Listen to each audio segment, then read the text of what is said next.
안녕하세요, 여러분. 세상을 바꾸는 사람들의 영상 굽는 마을에 오신 걸 환영합니다. 오늘도 지난번에 이어서 정법을 알고도 그럴 사람은 없습니다. 1권입니다. 오늘은 정법 강의 802강 착하게와 바르게에 대해서 낭독해 드리겠습니다. 오늘의 이야기 낭독하기 전에 책에 대한 소개 간단히 해 드리겠습니다. 정법을 알고도 그럴 사람은 없습니다. 1권 말하니, 진정, 기획, 신경애, 발행처, 주식회사 정법시대입니다. 착하게와 바르게 질문입니다. 착하게 사는 것과 바르게 사는 것은 다르다고 말씀하셨는데 아직까지 그 둘이 제대로 분별되지 않습니다.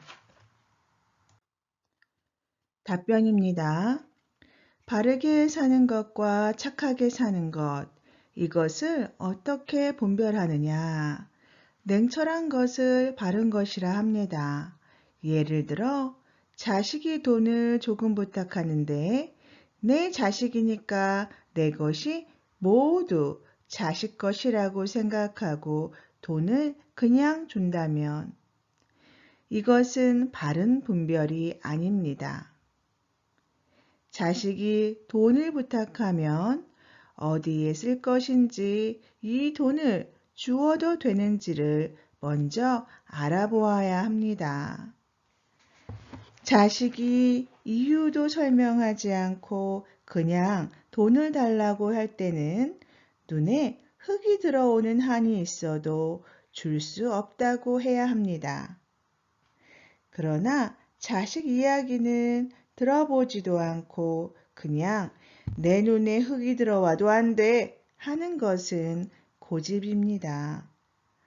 먼저 대화를 해본 뒤 돈을 주면 안 되겠다는 분별이 섰을 때 이유를 설명해 주며 안 된다고 하면 됩니다. 자식이 돈을 원할 때는 돈을 받아가야 하는 이유를 이해시켜 보라고 해야 합니다. 그렇게 해서 이해가 된다면 선뜻 돈을 줄 수 있습니다. 이것이 바르게 분별하는 것입니다. 또 다른 예로 끼니도 잊지 못할 정도로 어려운 친구가 있다고 합시다. 이 친구를 도와주어야 합니까? 도와주지 말아야 합니까? 이 친구의 어려움을 보면서 그냥 가는 것이 바르고 냉철한 것입니다. 친구가 먼저 자기 입으로 돈을 빌려달라고 이야기하지 않으면 절대로 돈을 주면 안 됩니다. 그런데 만일 친구가 먼저 돈을 빌려달라고 이야기를 한다면 그때 친구도 자존심을 낮추고 이야기하는 것이니 돈이 왜 필요한지 그 이유를 들어보아야 합니다. 그리고 어디에 쓴다고 하니 빌려는 주겠지만 언제까지 빌려주는 것이니 기한을 정하는 등 조건을 내걸어야 합니다. 친구의 설명을 듣고 그 친구를 신용하는 만큼 돈을 주어야 합니다.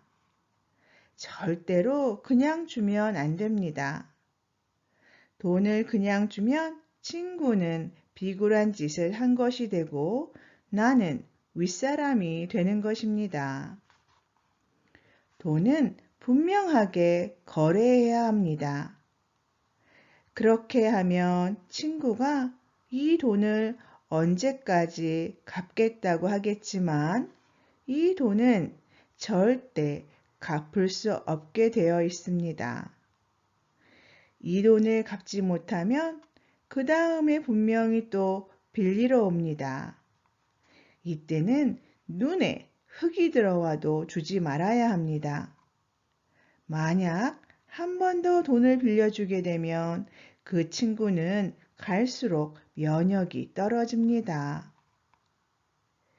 쉬운 방법으로 돈을 구했기 때문에 친구는 두 번 다시 일어날 수 없습니다. 자신이 가진 것을 다른 사람에게 주는 것이 어렵다고 생각하지만 있을 때 주는 것은 굉장히 쉽습니다. 오히려 있는데도 주지 않는 것이 더욱 어렵습니다. 의리가 무엇인지, 진정으로 그 사람을 위하는 것이 무엇인지를 생활 속에서 분별하는 공부를 했어야 했는데 이것을 못했던 것입니다. 그러므로 친구가 한 번만 더 빌려달라고 할 때는 전에 약속하지 않았느냐, 그 돈부터 갚고 그리고 나서 그때 의논하자 하면서 딱 거절해야 합니다. 의리가 상하더라도 그렇게 하는 것이 친구를 위하는 것입니다. 그러면 친구는 괘씸하다고 욕을 하면서 의절하고 갑니다. 그때는 가게 해 주어야 합니다. 그것이 친구입니다. 이 친구가 어려움을 이겨내고 길을 찾아 스스로 문제를 해결하게 되면 나중에 다시 옵니다. 그때 거절해 준 것을 고마워하며 분명히 다시 옵니다. 그리고 그때 갚지 못했던 돈도 가지고 옵니다. 그 돈을 갚지 못할 때는 못 옵니다. 친구의 오기를 일으켜서 바른 인생을 살도록 내몰아 준 것입니다. 이것이 바른 친구이고 의리입니다. 조금 이해가 갑니까? 그럼 두 번째 질문 드리겠습니다. 그러면 저희는 스승님 강의를 들어서 그렇게 의리를 지키면서 간다지만 상대들이 서운해서 떠나면 그것도 참고 가야 합니까? 답변입니다. 그 사람은 지금 나를 떠나야 자신의 힘을 갖습니다. 내 옆에 붙어 있어 면역력이 떨어졌기 때문입니다. 왜? 내가 친구라고 자주 만나주고 어렵다고 이야기할 때마다 같이 술 한잔 마시면서 괜찮아질 것이라고 달래주고 하는 바람에 친구가 자기 개발을 하지 못하고 있다가 보니까 이 사회에 뒤처진 것입니다. 그 책임이 나에게 있습니다. 이런 원리를 알았든 몰랐든 한 번은 그럴 수 있지만 두 번째도 그랬다면 내가 친구를 나태하게 만들었구나 하고 반성해야 합니다. 그래서 아픔을 참고 친구를 대하는 것이 내가 할 일입니다. 그때는 친구가 떠나게 해 주어야만 합니다. 이 친구는 홀로 다른 곳에서 스스로를 이겨내면서 다시 자신을 만들어야 합니다. 그렇지 않으면 면역을 키워주지 못하고 시간만 내버린 꼴이 되는 것입니다. 그래서 친구가 오늘 이만큼 어려워진 것입니다. 지금 우리는 친구의 개념도 잘못 알고 있습니다. 그래서 나중에는 원수가 되는 것입니다. 그러면 친구인지는 어떻게 알 수 있을까요? 친구는 50세가 되어야 표가 납니다. 50세가 되어야 비로소 친구를 사귈 수 있는 것입니다. 청년들이 배운 것도 없고 깊이도 없는데 무엇으로 친구가 된단 말입니까? 우리가 서로 인연이 되어서 같이 노력을 하다가 지천명이 되면 이제 분별하고 알 때가 됩니다. 이때 상대방이 친구인지 아닌지를 분별하는 것입니다. 젊을 때 만나는 것은 같이 가다가도 언제든 깨질 수 있는 인연이지 친구가 아닙니다. 서로가 평생을 함께하고 영혼이 되어서도 떼어놓지 못하는 것이 친구입니다.